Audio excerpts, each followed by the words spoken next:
Hi, and welcome to Season 2 of the Team Deakins Podcast, a collection of informal conversations between Roger and James Deakins and a guest. We never know where the conversation will take us, so listen in and see where it goes.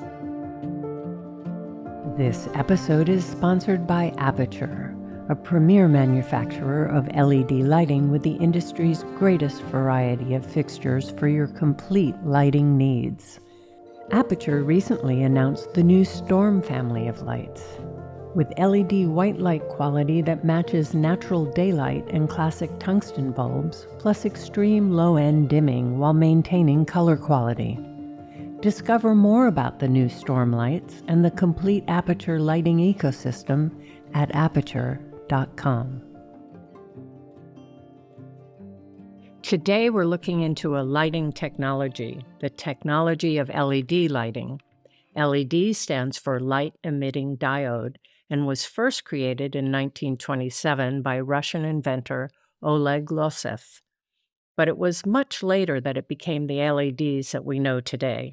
To help us dive into the world of LED lights, we have cinematographer Tim Kang, who is the principal engineer for imaging applications at Aputure. He also serves as the chair for the lighting committee on the ASC Motion Imaging Technology Council. Tim, thank you for doing this. Thanks for having me. Let's start, though, with our regular question, which is, how did you get to where you are today? Were you born with just a lot of knowledge about lighting, or how did you find it? Did you want to be something else first? What's your story? Yeah, actually, my dad's a pastor, so I had zero connection to the film industry. Wow. And he was a past. I'm Korean American. My parents are the ones that immigrated, and I grew up, always being an outsider. I grew up in New Jersey, in the New York area of the United States, and well, what happened was that I was always a visual kid and always loved art, but as an immigrant kid, you have to please the parents or feel pressure to kind of fit into that mold. So I went into engineering in my undergrad days, but I always wanted to do art, or specifically I love movies, and I would study movies on my own in the basement of the library at my university. And eventually that time planted the seeds of me realizing eventually when I was 30, that I was a cinematographer. It took 10 years to get to that point, and 10 years of reconciling that I am not a scientist through and through. I'm an artist kind of masquerading as something else all the time. The reason why I had to go through all that is that I was an immigrant kid, so in an area that did not have a lot of Koreans at the time, so I always felt like an outsider. And I think that informed my shape as a person, but also being a pastor's kid, also being in the middle of three boys, prepared me to realize when I was 30 that I was a cinematographer, and I am a cinematographer, whether I like it or not, because it's who I am. I'm a filmmaker, I'm a storyteller, but I'm also the middle child, and in large communities, and we're the middle children of production. We're not the ones in charge. We're not the ones at the bottom. We're somewhere in the middle, serving someone else's vision at all times. And sometimes we have our own say, but ultimately I was born for this role. And here I am working as a nerd at a lighting company instead of being on set. So what were you doing up to the age of 30 when you discovered that's what you wanted to be? Well, I thought I was a musician because I loved being in bands, and I was playing electric guitar and acoustic guitar in bands in New York and taking guitar lessons and realizing nobody wanted me in their band until a certain point. And then when I was doing all that, though, I picked up a camera and people started liking my photos way more than they liked my music. And so that was like, okay, well, maybe there's something there. And there was this point, and literally it was the day that the third prequel came out, the Star Wars prequel came out in New York, and I was walking to B&H. There was this long line, and I was like, wait a second, this is not for B&H, this is for the prequel. So that's how I remember the day. It was like 2005, I think. It was either going to get an amp or a camera that I had saved up for, and I got a camera. And that was literally 20 years ago. And I picked up that camera, and that was the line I drew in the sand, saying, this is what I'm doing for the rest of my life. And yeah, so I tried everything in New York. I was my day job was I was a researcher. That's where I get my nerd side. Ultimately, is I had to get published and work and help other people get published, and that was my technical side that I learned because I was doing biological research with microscopes, and it is storytelling, but not for a creative reason. It is storytelling to verify or discover the way that world works, the way that biology works with light and with images. And at the time, it was how do you use an image as data and process it in a demonstrable and impeachable way to say this is the data, right? I went from that to shooting weddings at night and concerts and theater shows, and eventually I realized I didn't like that because it was too much of a solo lifestyle. And that's when I realized when my wife couldn't stand living with me anymore because I was miserable because I wasn't doing what I should have been doing. And she said, you need to do something else. And she enrolled me in film class. And it was a continuing ed class at NYU. First day, it was a black and white MOS class. That's what it was called. It was 16 millimeter MOS. And they handed out the turret cameras, roll of Tri-X, and said, for the next 2 hours in this basement, you need to team up. Here's a set of low lights. Here's a light meter. This is what DP does. This is what director does.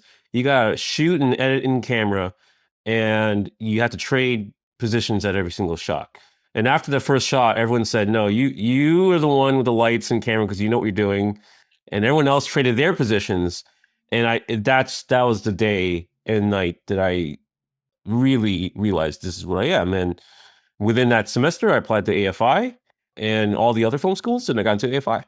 And that was a crazy process in of itself. But within the next year, I moved to LA and went to and joined the film industry full time. So, yeah, I hope that wasn't too long of a story, but oh no, that's really interesting. So yeah. you got into cinematography, but how did you become this expert on LED lighting? By accident, totally. I mean, how else anything happened? I worked as a cinematographer for quite a few years, and I had I'm married, and I had at the time a 2-year-old, and I went to shoot a feature in Duluth, Minnesota, and it was 2 weeks in a decrepit hospital that was like falling apart. And I just missed my family, and that was kind of my first realization. I'm doing what I love, and yet I'm not fully happy. And my wife also said, I need help. I need help. And so I started taking a part-time day job building a VR camera. I wrote the log curve for it. I did all sorts of other stuff to make this VR camera work. And that was a time when VR was the hottest thing. And I learned very quickly, wait, this doesn't work for cinema. The whole point of cinema is you need to direct people's attention at all times so they can follow a story. And the thing that VR was selling is, you can look at everywhere at all times. How are you going to be directing somebody's attention? And that led me to look into other types of fields. And at the time, I was serving on the tech council for the ASC. I was part of the workflow committee, and realizing in the whole workflow of cinema that had all these experts weighing in on all these topics, it was all post heavy. It was lenses, it was camera, but there's nothing on lighting. And I was suffering through all these issues due to LEDs specifically. And I had gone to the Academy presentation 13 years ago that they did this whole research project on the problems with LED and color rendition. And my mentor, David Stump, ASC, I helped him write his textbook on it, and he had a whole section on lighting and metamerism and color rendition. And that kind of glued everything together to say, hey, there's a problem here. There's a lot of snake oil being peddled. So that I joined the industry in that point. Yeah. So though, when you first came into shooting, tungsten lighting was the norm, right? Yeah. And can you tell us historically how LEDs started coming into cinematography? And obviously the first steps are never the best. Yeah. And the history of it Yeah, is. I think really first of all, the history of lighting in our industry started off with daylight and muslin ceilings, right? And you would have a turntable, a studio that literally turned the whole studio to make sure that you can direct the lighting. And eventually it became reflectors, and then carbon arcs came into being. Then there was mercury discharge, basically large fluorescent tubes that blinded their actors. And they were the prototypical Kino flow banks 100 years ago, literally 100 years ago. And then eventually the upstart, which is kind of not oxymoron, what's the word? Ironic that the upstart, the LED of its time was tungsten. And the upstart at the time was Noel Richardson. They were the New Kids on the Block that brought tungsten into this whole world, and so much to the point that the ASE was instrumental in setting 3200 Kelvin as the tungsten standard for photography, and this is in the 30s. And you can see in the ASE manual, you can see in ASE articles at the time. And so tungsten and then eventually HMI and fluorescent came about because carbon arc was a beautiful color and quality of light, but impossible to work with, right? Yeah, you kept having to stop and change Yeah, the carbons, and it was hot. Yeah, I mean, it is literally you're burning sticks, and you have smokestacks coming at the top, and you had a 30-minute runtime. Now, some intrepid, lamp operators would be able to ram the rods in to keep the the time going, but that was a skill that was not necessarily ubiquitous, right? So David Stump has often said to me that one of the main rules of cinema is to succeed by the slimmest margin, right? And Yeah.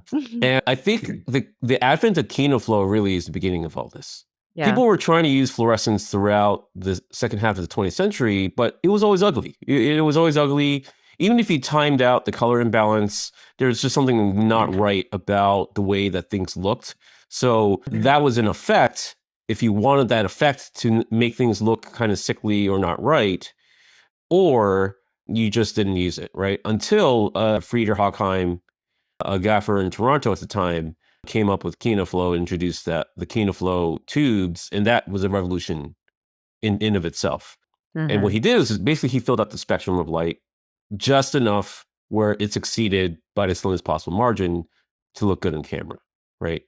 To make skin tones look passable, to make objects look passable. And it was lighter, it was faster, and I think that was what really kind of changed minds. That it wasn't just carbon arc, it wasn't just HMI, it wasn't just tungsten. Now you have tubes. And flexible tubes, not flexible, the tubes are not flexible themselves, but the flexibility of having these tubes of all sorts of different sizes and form factors, even to the point that, you see Darius Kanji in 7 lighting, with mini flows above the matte box to be the eye light, all sorts of different things that it changed the business in the late 90s, especially in the mid to late 90s. And I think LEDs were patented around that in the late 90s, early 2000s at the time, because there were gaffers that saw them and they were not great. The best thing they could do was just sort of act like an eye light and a video light. And then essentially, as the technology of LED improved in of itself, you always had some gaffers or cinematographers trying to make it work. And it got to a point in the early 2000s where you started seeing products come out, and they were all terrible. They look like they could work, and then you threw it up on camera, and people either look like Gremlins or Shrek, or if you timed it out, it was just something that still just felt really off, no matter what you did in post. And it was the sky panel ultimately that made people succeed by the slimmest margin with color, because it was just okay with color. It wasn't so great. The spectrum was not fully there. But it brought this idea of convenience that we could now control it by DMX. The color doesn't dim as much like you had with tungsten. So all the other problems that existed with lighting and controlling it with a board, were mitigated, so that now on the fly, I could have my sets go faster and shots go faster and lighting changes happen more quickly because, I could, with a push a button, go to, like 3200 Kelvin, right? Or go to 56 or whatever it is I want to do, right? That changed the game. And this is 2015. So literally 10 years ago is when the real shift in the business started happening. And all of a sudden you see stages, studios, gaffers buying sky panels left and right. And that was the explosion. Do you think that technology, though, Kino flows and then sky panels and LED soft lights, has actually affected the way cinematographers work? Because the one thing about brute arcs is you could get a point source. Yep. And then with tungsten, you couldn't get such an intense point source, but you could still get a point source. But the problem I found when we went to the Ari factory and they showed us the sky panels as they were, coming off the press, as it were. And I said, yeah, but it's great technology. Yep.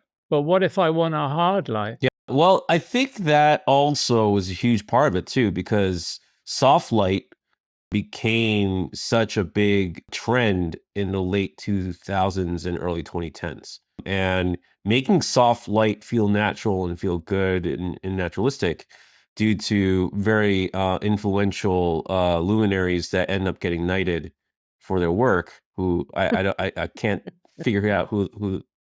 Oh, I know that. I'm half kidding. No, it wasn't. It wasn't just you, because you did wonderful hard lighting work too. I mean, you were a storyteller with light. Well, I was going to say that was my discussion with Ariflex at the time. Is LEDs is great if you want a soft light and you can control the color and you don't have to put gels on your light as the daylight changes. In the evening, you don't have to put gels on. You can match the daylight as it's shifting into twilight. But then I always said, but what are you going to do about hard light? And that's still only just, well, it probably is only just being overcome now, isn't exactly, it? Yeah. I mean, even then, it's still a challenge now. But at the time, people were still using, it wasn't like a full light switch change. I mean, LEDs, like soft lights, were rapidly adopted for what soft light can do. And panels, and eventually became tubes. And that was my first job in the business, was working with Quasar Science and making LED tubes there. The higher end of the artistic scale cinematography, you do all sorts of types of lighting because you're creating worlds and environments, and you have the crews and the ability to do so. But the bread and butter really is more documentary style or interviews, corporate stuff, commercials, etc., that are just showing off products. Soft lighting, generally speaking, was at the time, and I think still is, the predominant form of what people like to use, because it's easier to make people and things look good with soft lighting, right? And I think that economic level of popularity drove the business, regardless of the lack of LED options versions that were viable, right? Ari did have a Fresnel, an LED Fresnel, but it didn't do very well in our business because it just wasn't bright enough, and the color wasn't that great. Right. Yeah. And I do think people still use HMI, and they still use tungsten up to a certain point until other companies started making more viable hard lighting. And that's where my current employer, Aputure, they got into the business or rather made a name in the business by making entry level cost, but good enough for photography, point source LEDs. They didn't have the full capabilities at the time. I think it was 100 watt, 120 watt, or 150 watt, somewhere around that range, daylight LED. And it did have a small little COB at the time. And that is roughly the size of a reflector with a tungsten bulb in it, in, let's say, a 20 or 1K, right?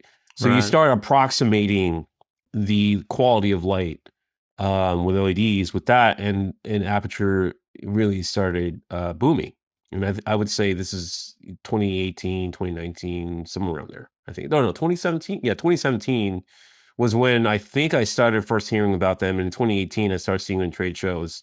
And by 2019, they had already taken off, and everybody else started following suit. With the COB, I wouldn't call it a revolution per se, because COBs were out for some time, but the popularity of COBs, which is a term in the LED industry, if you don't know, it's just a way that you can shrink down LEDs to fit in a disc. It stands for chip on board, and really it's just the smallest disc that you can get of LEDs to make it into as close to a point source as you can get. I hope that sufficiently answered the question. I was listening to one of your kind of seminars of that, and you were talking about environmental lighting. Yeah. Can you talk more about that? You actually mentioned a lighting situation that I had in 1917. Yeah. Or it's just creating a big fire gag. Yeah.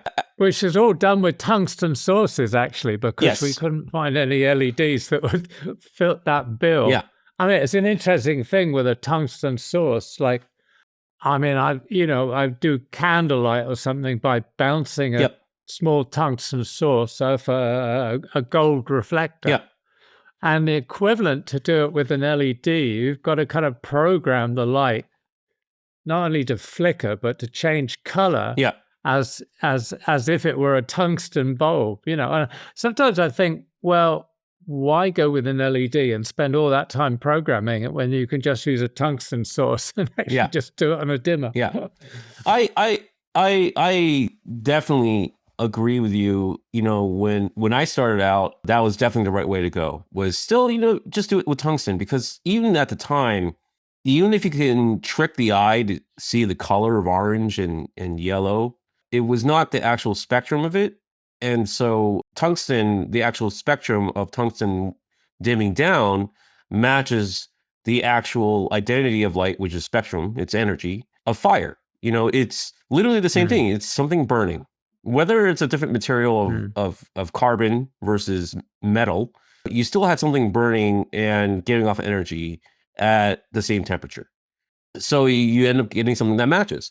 Now, LEDs are not burning. They are, points of energy of different types, and you have to construct it. So if you tried to do a gag with a sky panel with fire, it just didn't really look great. Like, even if you can sort of fit, match the quality of light, if you had a wall of sky panels and you put a video plate on it and you did all the accurate work to make the colors right of the video going to it, it still doesn't fully get there, right? Now, when you were doing 1917, or when you also did Skyfall, which was the same kind of concept, right? You had the burning house. How was that being done? Was it just flickers, or was it a fire plate that your programmer was throwing onto? No, it was just flickering on the dimmer. Yeah, so they sort of just programmed it randomly, right? Yeah, because there was a number of lights. Then sort of we broke it into sort of 3 or 4 circuits. Yeah. So different lights were pulsing at a different speed and a different time in relationship to one another. So you got this chaotic feeling of flame. Yeah. Well, when I was at Quasar, I was working with tubes that actually had a 2000 Kelvin diode, right? And it was 91% or 90% matching the real thing. So it looked great. And it looked great. That warm candlelight diode looked fantastic. So we were able to pixelate it. And then I did all the work based off of my DIT and DP background to figure out, how do you properly calibrate it to work with video, right? So that the video is basically works like a video screen in terms of understanding color values of video. But then now you can therefore light with images light with Photoshop, right?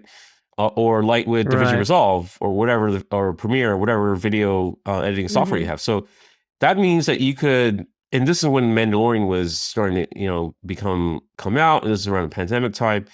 This is actually before the pandemic.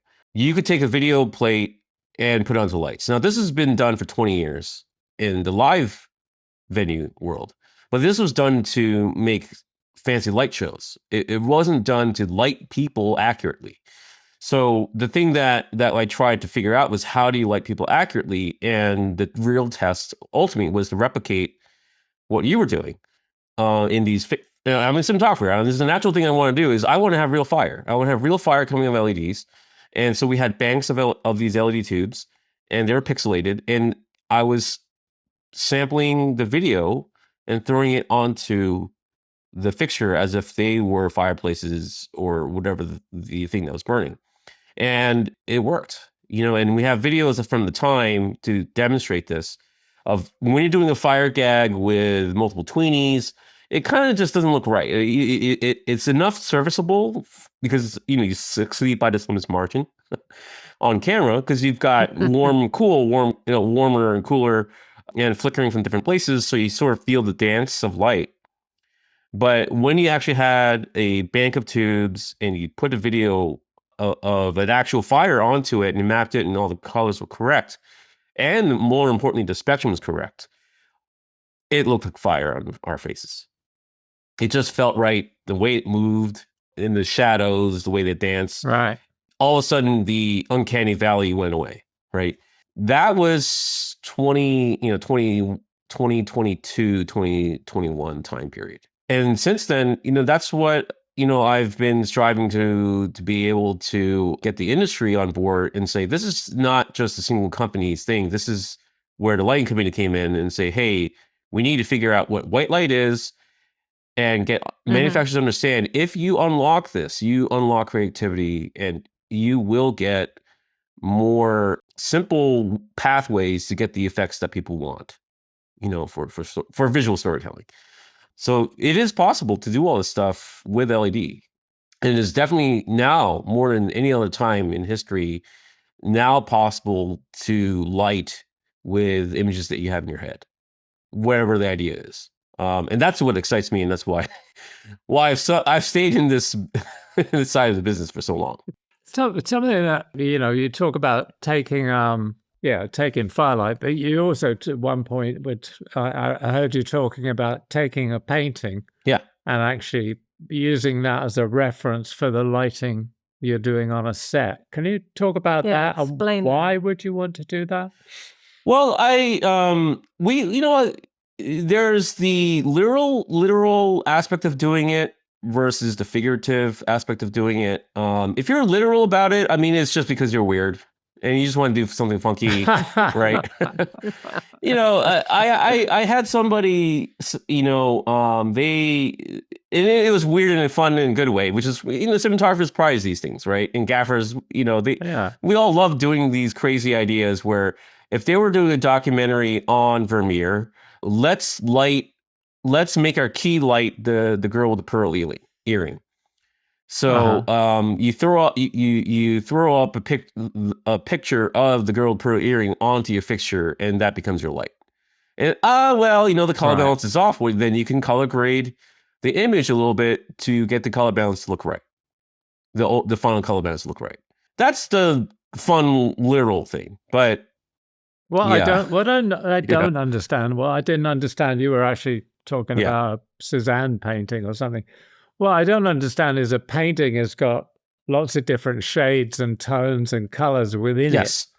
So if you're scanning the whole painting, you're not really get a representation of the light that's actually keying the girl with the pearl earring. Yeah, and I think that's where either you get so literal, it is kind of fun. Where you geek out. Yeah, but, it's really more, for me at least, figurative that, I started off as a photographer studying paintings for lighting and understanding how do you get that final effect, the image that you see? What is the lighting situation that created that? Then I worked as a cinematographer, working on a feature documentary over the course of about a year and a half. And the edict that my director for this had was she wanted everything to feel natural, quote unquote, which basically meant she wanted to do day interiors or have it all basically lit with the world.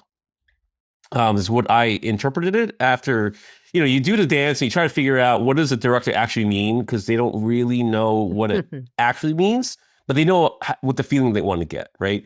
And after I did that dance for a while, I realized over time that she just liked actual like day interior or world, basically what I eventually called world bounce, right? She didn't want hard light direct from the sun because I tried that and she didn't like it. But what she did like was ultimately was when you're inside a room and the only light that you're getting is the light coming from the window and the natural room tone and that you get as a result of that, right? So my package ultimately became teasers and grip and tape and muslins and different types of things to shape the final quality light based off of the world coming in. But what is that world coming in? I started studying, and over time, I would sit where the talent was. Once we got to what it really looked like the way that she wanted, I actually really liked myself. I would then sit in the chair where the talent was, and I would just scan the world. And then I realized after a couple of shoots, like, well, that's really inefficient. So I actually started taking 3D photospheres using my phone, right? I mean, nothing complicated. Literally, I was just doing panoramas, right? And it was stitched it together. And this is like, 10 years ago, right? 12 year 12 oh, 12 12 oh my god, 12 years ago. And but I would start studying every single setup ultimately at the very end, and then I started to realize, wait a second, people are doing this in the VFX world already, and this is something called image-based lighting. This is an actual technique called image-based lighting, where you have the VFX crew go onto set, and it's not the balls and charts that does it. It's they stick where the talent is after the lighting setup's all done. They get a DSLR and they do a panorama with bracketed exposures, and in post they stitch everything together, and it has all the lighting data, not just stitched spatially, but stitched with the lighting data. So you have the entire lighting scene, and you create a sphere out of that, and then you light a CGI object with that sphere. This is a technique invented by a guy named Paul Debevic, who now works for Netflix. This was invented like 20 years ago, and it became the norm because it was so much more of a straightforward way to light CGI things. And that's when I started realizing, oh, this is the way I could start learning much more on a rapid basis how to light the way I like, which is the naturalistic day interior, which is ultimately how you study. Because when you study paintings and you study the Dutch masters, that's what they were doing. They, if you look at Vermeer, and people would start analyzing even the reflections under eyes, the catch lights, and other things. There's a lot of theories that he actually used camera obscuras, and because you could start seeing bokeh effects that he rendered on actual, that the field effects on people that you would not see with the human eye, but you would see with the camera obscura. And when you start seeing the quality of light that makes Vermeer, or Rembrandt, or any of the other Dutch masters or other painters that influence cinematography, you start realizing, oh, it's day interiors done in a way that just gives you that final effect, right? So that's really what I mean by, if you start studying that, then eventually you get to a point where, oh, I actually want to just light with a day exterior, because real day exteriors are not single blank white objects, right? The real world is variegated. You have blue sky, you have green bushes, you have brown ground, you have soil, you have, in the case here, I have blue sky. I mean, this is just world bounce. Ultimately, it's the morning here in California, and I've got a kind of a tan wall, and it's hard light bouncing off the tan wall. So I'm tan wall, and I've got blue. Now, the average of it is maybe 5,600 Kelvin, and that's where you set in your camera, but it's the micro shading from my nose, right? It's when someone crosses, it's also the shading right here on my shoulder from my head. These are the subtle tells that gives you the visual cues that you've learned from a lifetime of seeing people, that we all know, is that this looks real because this is what reality is. And this is why things look the way they do. And that's what I was starting to explore during my Quasar Science days, and I've continued since in my Aputure days. Because ultimately, in order to do that, you need to have the mixed sources, but you also need to have the actual spectrum in the lights to match the real thing too. And once you do all that, it all just sort of comes together. Once you have all those ingredients where, yes, you recreate basically what is figuratively creating that effect in that painting, and you start getting the final impact of what you like. Now, we've done it so many different ways. I mean, I've studied all, I was on the on the Deakins website when I was in film school 10 years ago, and I don't want to make anyone feel insecure about that. Yeah, really. No, really. I'm in my mid 40s now, so but when I was studying photography actually in film school as well, I was on the Deakins website and studying the way that you lit a lot like Shawshank Redemption and other and No Country for Old Men, etc. And I kept up with it, and a lot of what you were doing was that, like, you were augmenting and you were recreating real life situations, but controlling it. Muslin bound, right? Absolutely, yeah. Unbleached muslin. Why are you using unbleached muslin? Because unbleached muslin, actually, as an object on a physics-based level, matches the physics of real life brown things. It just matches the world. That's why unbleached muslin looks great, because it is the real thing. It's just untreated cotton, right? It's a natural material, so that's why it looks great. But you don't just do unbleached muslin; you start mixing it up, And I remember in my AFI days, there was a British technique called lucky dip, where if you wanted to make a scene feel more real, you went into your gel bin of CTO and CTB of the weaker levels, 1/8, 1/4 levels, and you close your eyes and you just kind of grab the bunch, and then you threw up the different ones all over all the fixtures. And what that gives you is, from that lucky dip, is just the randomness of reality, right? Which again is what ultimately is image-based lighting, ultimately, right? Is I have an image of the world, and I'm using the world to light my scene in practice. So, yeah. Right. What I wanted to ask you, I mean, I'd find more interesting than actually creating the whole space. I mean, I love working on locations. Yeah. So obviously, one of the big problems of working on location, if you've got an interior exterior, is the daylight's constantly changing. Yes. The clouds come over, or then the sun comes out. And then in the old days, you'd put NDs on the windows, and sometimes you'd either add a quarter CTO or a quarter CT blue or an eighth or whatever, if you're being really kind of tricksy. But now, can you actually have a camera that's scanning that light source, whether it be the daylight changing from sun to cloud to twilight, and can you have that programmed? Can you have your lights programmed by that? Yes, absolutely. Capture, yes. So that you would never have the problem that we had,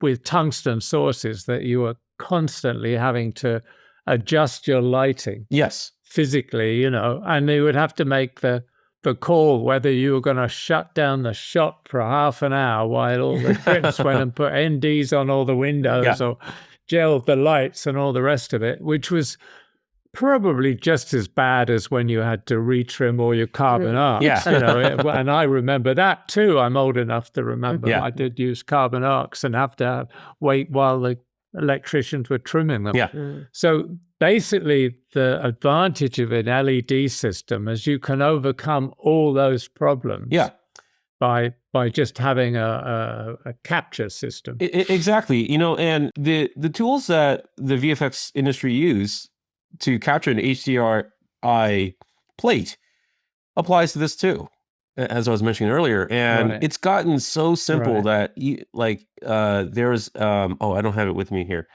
There's a 360-degree camera. They're popular with the influencer world, but there's a more professional one called the Ryko Theta, and they have the prosumer version, but they have the professional one. I think it's only like $1,000 for a professional. That's really not that much, right?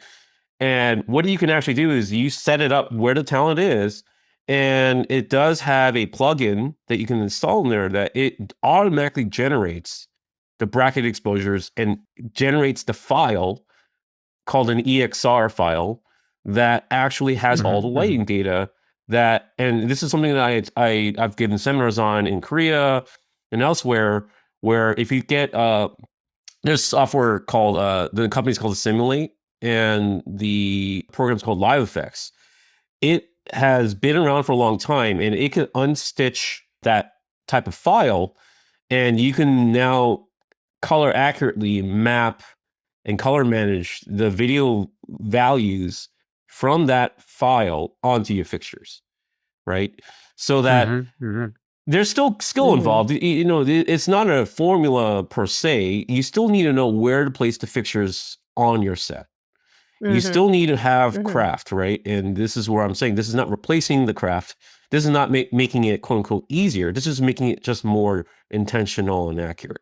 Right? Yeah. Well, it also means that if you shot on a location with windows and all of that, and then you find out later, oh, we've got to shoot something else there, but we can't go back to the location. It's on a set. Yes. You can't. Yes. You have a hope of reproduce what you did. Yeah. Exactly. and that's huge.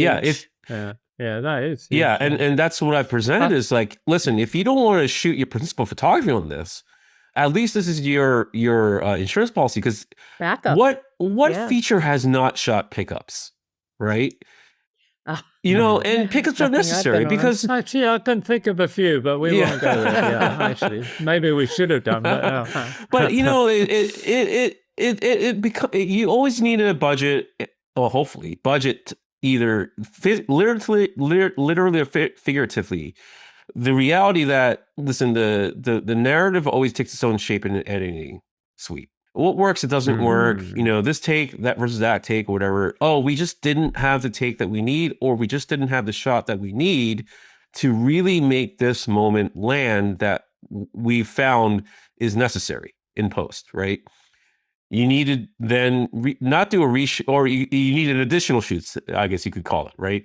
Where the pickup shoot is where you need to then get that close up, that reaction shot, or maybe an actual line. And so you have a day on a stage where you need to, because you can't get that location back or whatever. This is the way that you could much more accurately and more, you know, get the right fixtures and get everything lined up.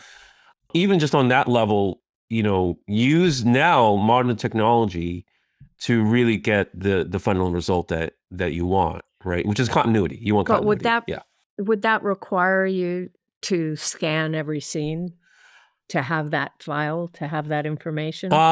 Would you have to do that every day? Yeah, I would say if there are changes, yes, right? But again, this process is simple enough, and people are, if you have a VFX team doing that anyway. Yeah, you're doing it anyway, right? I think that what this is really, you know, becomes more of a discipline is for lower budget projects that don't have these sort of teams. Well, at least you have that Ryko Theta that you can at least stick there and say, or even when you're doing your scouting, let's say, and you're on location, oh, this light quality is beautiful, and we shot the scouting photos and look fantastic. You can have that reference too, and say, we can't afford this location, but hey, we have a talented cinematographer. I've got a talented gaffer and key grip.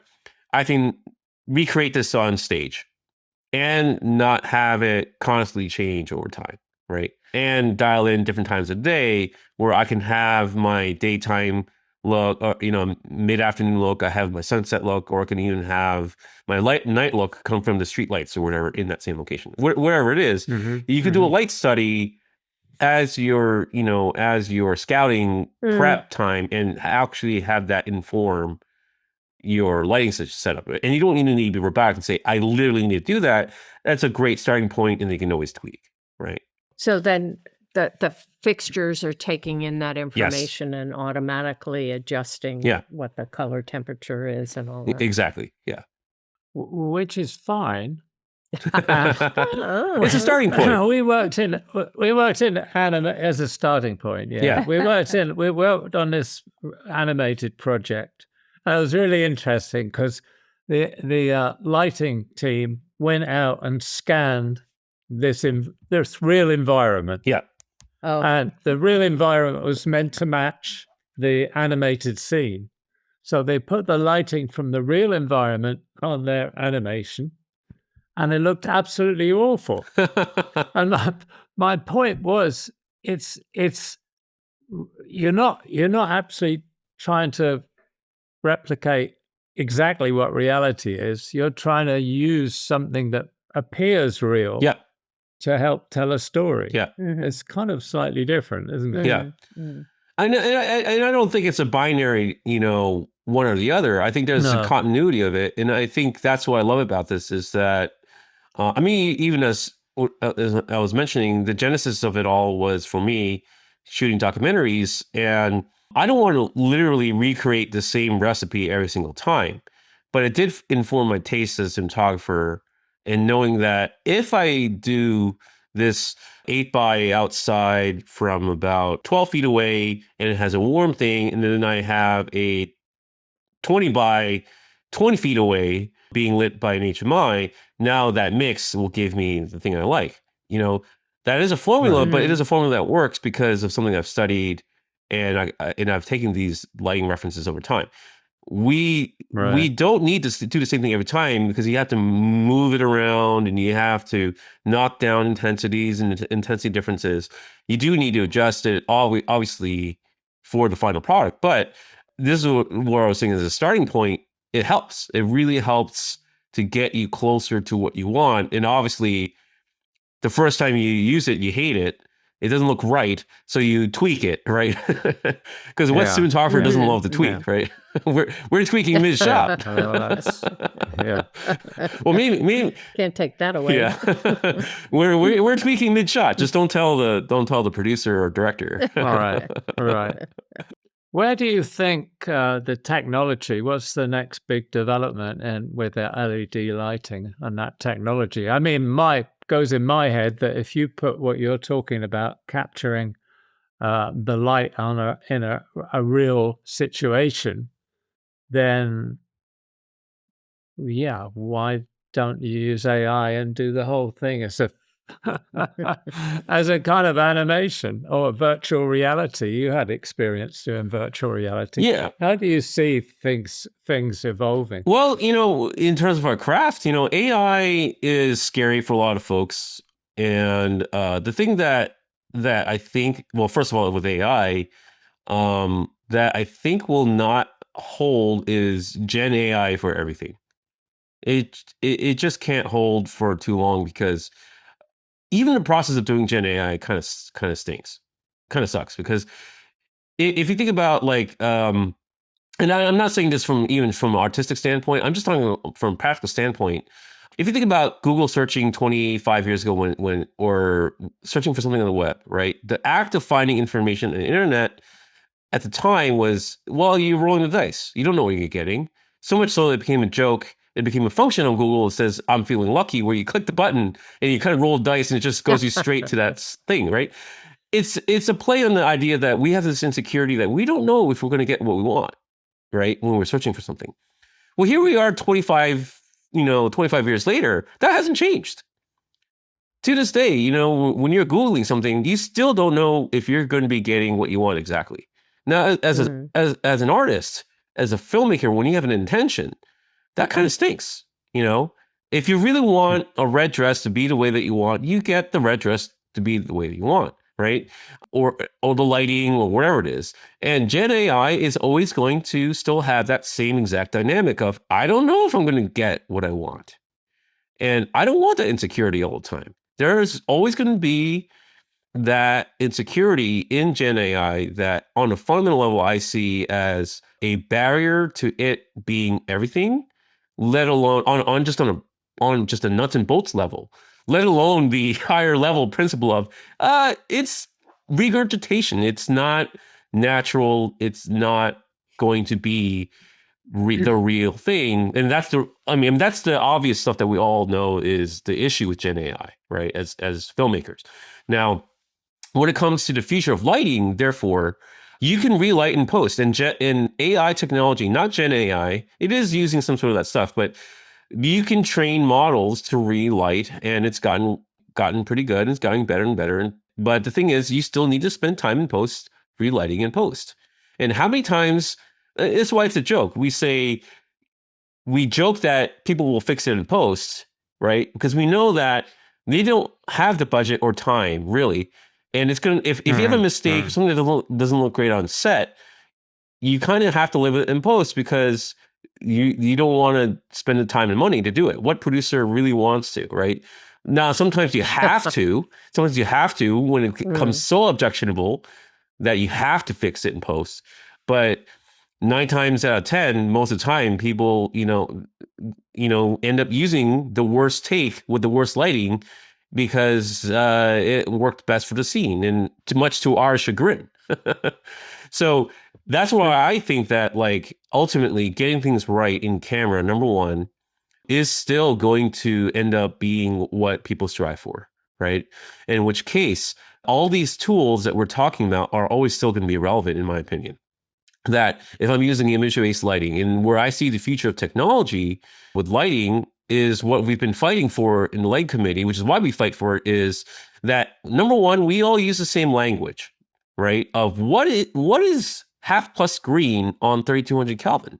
What does that actually mean, right? Now, you and I know if you turn on the tungsten light and you get either Roscoe or Lee half plus green, you're going to get something pretty close to both versions of that gel. They're not 100% the same, but there's an expectation that if they don't look similar to each other, then it's not half plus green. Half plus green does mean something to the technician. And that's where, number one, fundamentals need to be agreed upon. And that's something that we did in the light committee and have worked on for the last 5 years, is trying to codify this and say, hey, this actually means something. If we all agree with this language, and then where the LED industry needs to go and move forward to, or any solid state lighting technology will come up, or any lighting technology, as well as camera technology and post technology, they need to agree upon, first of all, the basic of what is white light. Because if you have that common language, then things just work, right? You have a slider on your RAW file, like if you shoot ARRI RAW and you open that ARRI RAW file in DaVinci Resolve, you have a tint slider. But what does that tint slider mean? Does it mean when I move to a certain value, on an ARRI camera, it says CC 30G on an ARRI camera. Now, you don't have CC30G on a Canon camera. You don't have that on a Sony Venice or on a Red camera. That's a problem, right? And so that basic problem of language is something that we're trying to, at least in the lighting committee, and any of the company that I've been involved with, we've put into our lights. It was when I was at Quasar and Light Panels was our sister company. We put it in the Light Panels Gemini hard products, as well as the Quasar products, and then now at Aputure, all the Stormline products, all the new products, and all the stuff that's coming out afterwards is already has that same language, the technical language of, if I add 50 plus green, it actually means a half plus green at 3200 Kelvin. And I think even just that basics is the feature of technology, because you can have technology that works unless you have the same language. So number one, we need to have the same language. And then two, image-based lighting is still, I see as the future, because ultimately it is just the way that we naturally think. Just talking, getting back to the sort of the quarter green or whatever you had. I mean, a lot of cinematographers we talk to have said that they're uncomfortable with mixing different LEDs from different companies, or even different types of light. Yeah. Because although they might say, well, this is 3200 or whatever, they're not. Because the spikes within the spectrum, they have, and it's especially noticeable on skin tones if you're kind of using a different light to do your portrait to something in the background. Yes. It's obviously got better, but where is that going at the moment? That's a great question, actually. I have been presenting on this topic for many years, and every time I did a month-long tour of education seminars in Europe this summer, where I talk about this subject, where we've had 100 years of assumptions that we just have had that we didn't know we had, which is we had good physics. Carbon arc and tungsten, and even HMI, which was problematic in many regards, got good enough. Where it got good enough, what is good? Good means it's good physics. It doesn't mean just good color, which is just color is a mental construct. It doesn't actually exist, right? It's an idea. Yeah. Color is an idea, right? But Yeah. physics exists, right? And light exists. And Right. what you're touching upon is the real identity of light is the physics of light, right? That's what we mean by spectrum is what is the actual energy signature that makes my light. And when you mix different energy signatures together, we don't fully get it because we just see the color of it in our heads that we perceive, but we do see the results of it. If I have two totally different versions of energy that gives us the color perception of 3200 Kelvin, but when you put it on set and you mix it, the results of it is something that we do see, right? And that's a big point that I give in my lectures, that you have to understand as practitioner in this point of feature and on, that when you're working with lighting and controlling color, you're actually controlling spectrum. And if you can understand that for the rest of your lives, you're going to have the right tools to work with. And I think that's something that in the ASC Light Committee with White Point, with the ASC White Point, we define everything as an energy signature first and say, when you say 3200 Kelvin, cameras are designed to work with specifically a tungsten or black body or basically an energy source of something burning that is 3200 degrees Kelvin hot. And when you work with something that is at 5600 Kelvin, it's not a black body source that we know as something burning. It's a black body source called the sun. And it's the sun that is burning, shining through the Earth's atmosphere and filtered through the atmosphere. And there's an international standard for it called the CIE Daylight series. You have cameras that are calibrated to either type of energy, not just the color. Cameras are calibrated to these two types of energy. And if you know that's the case and you want, let's say, accuracy to that, then and fidelity to that, then you need to make light sources that match what the camera can perceive of that energy as much as possible. So you're not matching the color, you're matching energy first. And that includes plus green. If I have a half plus green, it's not just the color of adding a green diode to give you the perception of half plus green. You need to have a certain type of diode that will give you the spectrum of half plus green, that therefore I could now mix 5 different sources of different types of LEDs or actual tungsten with a half plus green on it, and it'll all blend and work together, right? That's what I've been advocating in the AC Lighting Committee, and this is what, any company that I've worked with starts adopting because it's important. This is what the technology we work with is. It is energy, and we need to produce the right kind of energy to do what you're saying, to solve the problem that you're talking about, that we all know inherently there is a problem because we see the results are wrong. And when you fix the inherent source of the problem, which is energy needs to match, then you solve that problem. Yeah.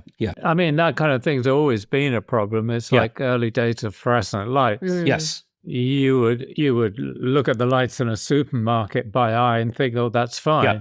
And then you would see the result if you were shooting on film and it was way off and probably flickered as well. So you'd have those issues. Then you had the issues of gels getting too hot and burning out. Yes.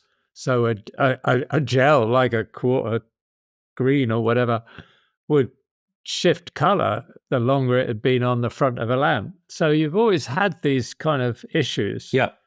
But it would seem to me that with this, the art of LED lighting and all the kind of the amount of time and effort that's been put into designing lights, you would think that this would have been solved by now. I would have, but Yeah. we're still the cinematographer is still dealing with these inconsistencies of light source, as you say, of inconsistency of energy sources, and it seems to make a color meter even more important than it ever was. Yeah. And it's not even just a color meter. It needs to be something that reads spectrum. Right. Right. Well, and that gives you the actual energy signature is what you need to have to measure. Now, even on that front, you can at least get, on the most basic level, a spectroscope, which is a $10, little plastic little guy that you literally point a slit opening in it, and you can see the spectrum of that energy, right? You can at least on that feelings basis start getting gut level of, oh, this thing is, this has a huge gap in violet, whereas real daylight has violet. So if I want to extend truly the feeling of the daylight, I need to have a light source that has that violet energy in it, right? These are the sorts of things that you can start on a gut level, start getting, even if you don't have the money to shell out for an expensive spectroscope. But yes, these are the sorts of problems that I was suffering through as a cinematographer 9 years ago, and that's why I joined the LED industry to tackle these issues as one of us, and because it takes a cinematographer to point out the real problems, right? And that's where the feature is going. Hopefully, if I can get all the lighting companies to agree, which is herding cats. I mean, also it's tough because I work for a lighting company, so it's hard for other companies to look at me and say, oh, well, he's just giving that one company's spiel, but really it's right. But I've worked for multiple lighting companies, but all these ideas ultimately came not from a lighting company. It came from our work in the ESC, and it came from the Academy, the Oscars. They have a SciTech Council. It came from their work. They have a metric called the Spectrum Similarity Index, called the acronym is SSI. It's just a metric that tells you, does one spectrum match another? It doesn't even tell you that you have to match tungsten. It's just an identity indicator to say, hey, if I want true yellow light, right? If I have a tungsten with Sterara yellow on it, that's an actual spectrum of yellow, not this green spike and red spike that I've mixed to trick my brain. I need the actual spectrum of yellow to actually be the spectrum of yellow for it to work, right? I can use that as my standard and say that's yellow and evaluate a bunch of fixtures to hit that spectrum, to a certain point. SSI works in that way. It doesn't necessarily need to be just, the tungsten standard. So if I have, let's say, unfortunately, one specific brand of LED that I used, right, on principle, and I don't have access to that brand anymore in post or when I'm shooting my pickups, I can at least use that concept of SSI and say that I metered that light and I have that spectrum of that light. That becomes now my relative standard for this shoot. And now I can evaluate all these other fixtures and say, hey, this one gives me an SSI score of 90. 90% of the spectrum is there to match my hero light, right? That's important. And that's an actual pathway forward to say, hey, even if I don't have the perfect tool, at least I have a means to evaluate on a real basis, not just a perception basis. What is the spectrum that a camera sees? And how do I compare the two to get there, right? This is the pathway forward, and it's an education thing, ultimately. Well, and I think in the cause of education, perhaps you could define spectrum for people that may not be clear on it. And that's what I do in my classes is people, the difficult thing is that I mean, now. Yeah. And that's what I've been trying to do in all my classes and seminars, etc. But I'm only one person, and film schools are trying to teach this, but they just don't have the people to teach it because this is a difficult topic for people to explain and understand. I'm in the process of creating materials. There's a wonderful cinematographer named Gordon Arkenberg out in New York he just wrote a book. I think it's coming out soon. I forget the name of the book off the top of my head. I'm sorry, Gordon.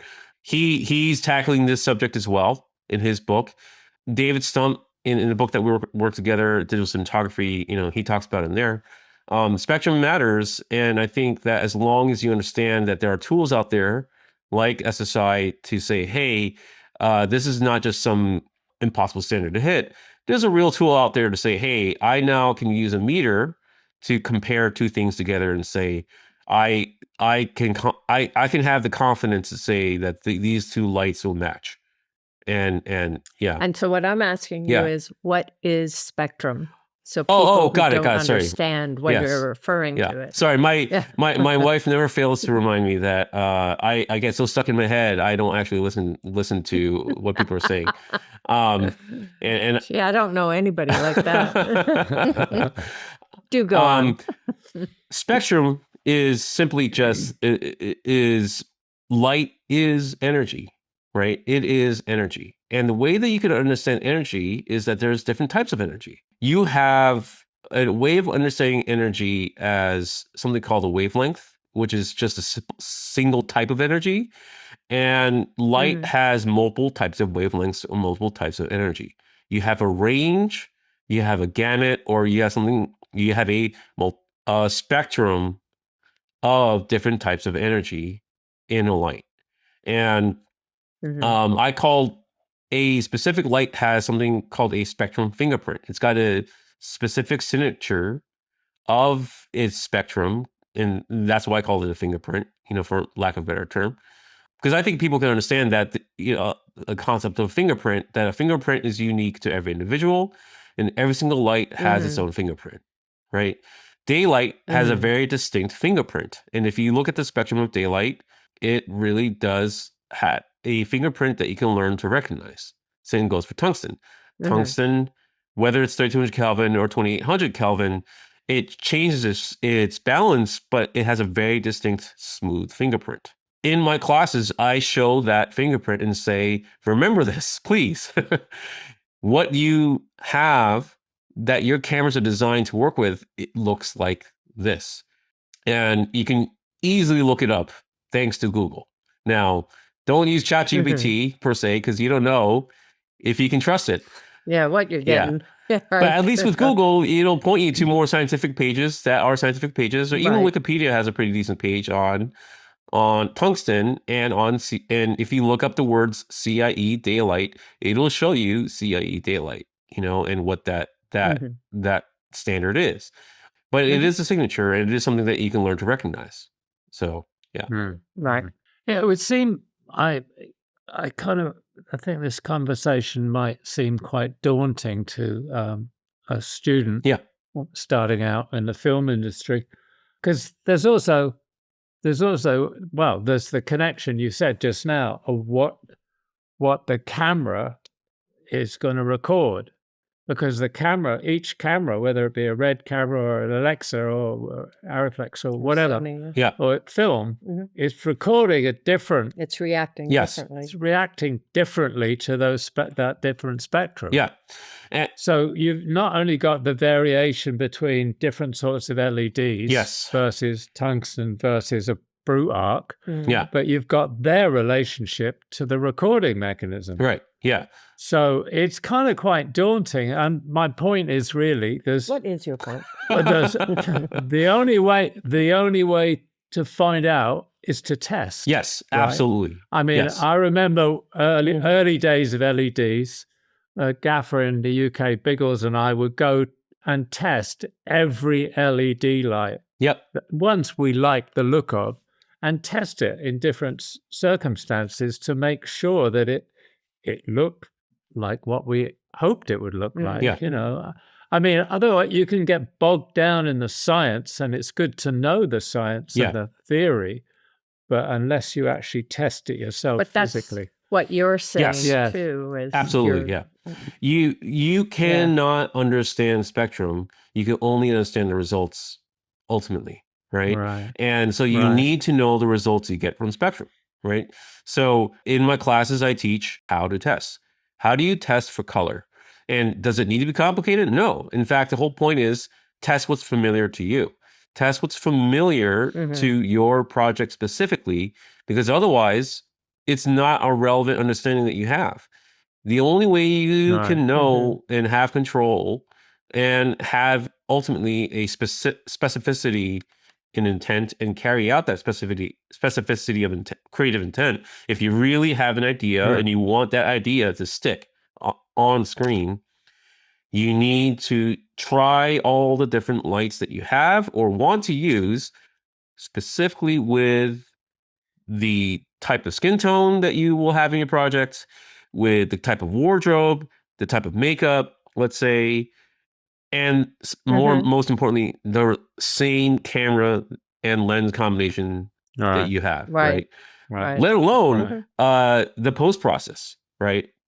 You've worked with Jay-Z and E-Film for so many decades and years because they had a very scientifically derived emulation of digital emulation of a print stock, right? Of all these different types of print stocks, and it looked great, right? And you've chosen this specific output processing of the data that you shoot to, because ultimately that's what you're going to be using as your final product. So I think that's the point, because the time when you get up on set and the actors are playing a scene and you've got to choose the shot and you've got to light it.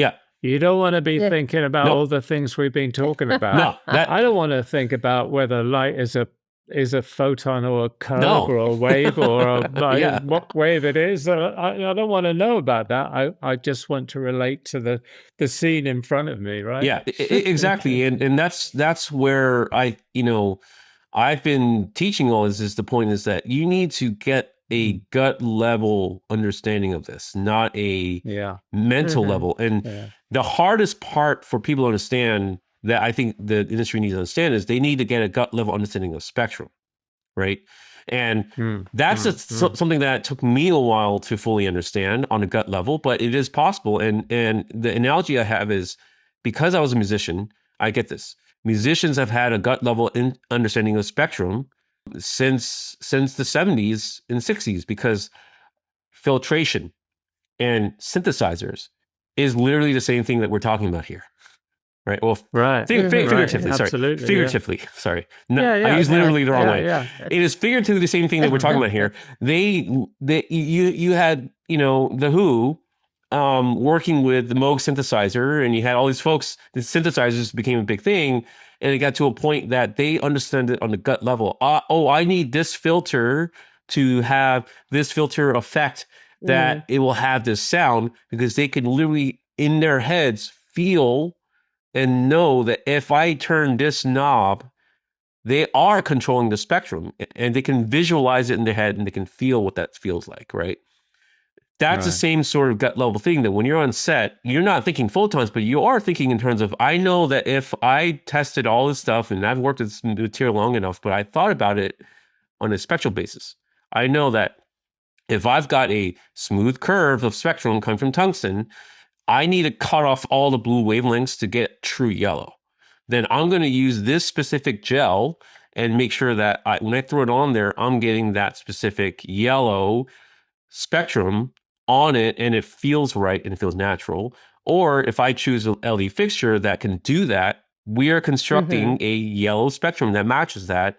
You know that on a gut level how that feels. You can see it the way that skin looks with yellow.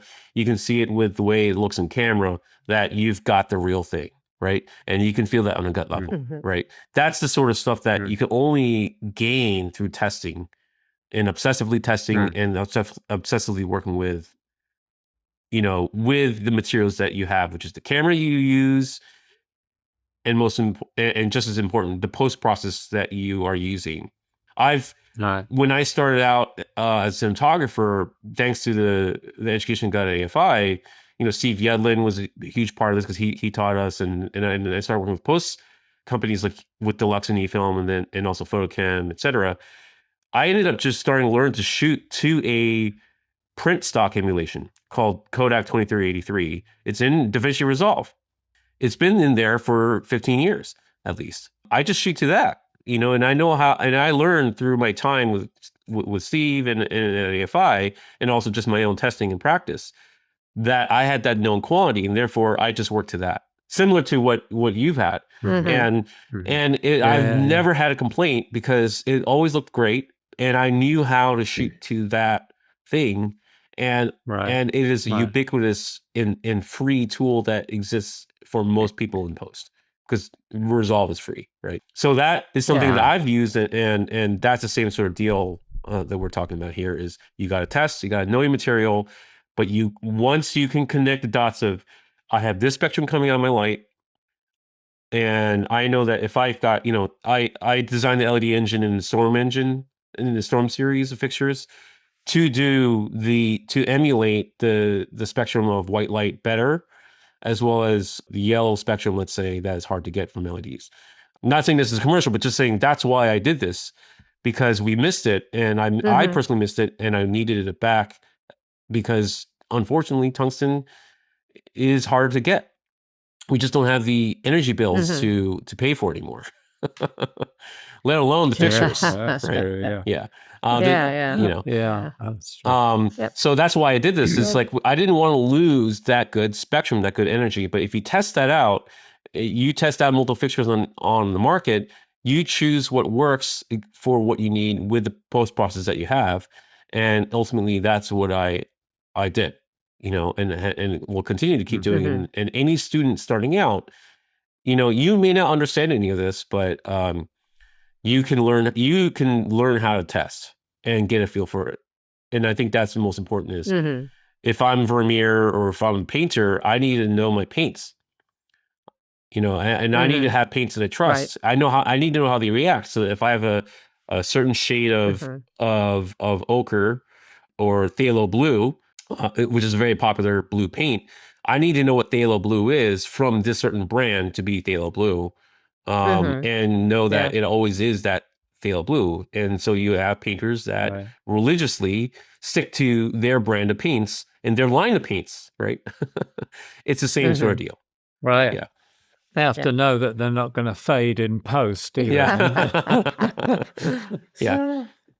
I think camp-based technology, we need to learn how to embrace it, but the only way you embrace it is you understand it and you learn it. And LEDs is at this point, it's no different than the other technology. It is ubiquitous. It's there. Don't take anybody's word. I think literally, you always need to take it with a grain of salt and learn the material yourself. That's what I always say to everybody in all my classes. Don't take the marketing. Don't take even my classes. My point is just try it yourself and learn what works best for you and what actually is the material. As long as you know what that is spectrum, and you know what your paint is made out of, you're going to succeed. And that's just our hope, I think, for all of us. We want filmmakers to succeed in telling their stories. So, yeah. Great. Well put. Yeah. Good. All right. Thank you so much, Tim. Yeah, thank you for this. If you'd like to sponsor the Team Deakins podcast, let us know at pod@teamdeakins.com. Thanks for listening. If you want more information and further discussion, check out the forums at www.rogerdeakins.com. Becoming a member is free, and you can ask follow-up questions there. And be sure to subscribe to the podcast for more new questions and topics. Also, check us out on Instagram at team.deakins. See you next time.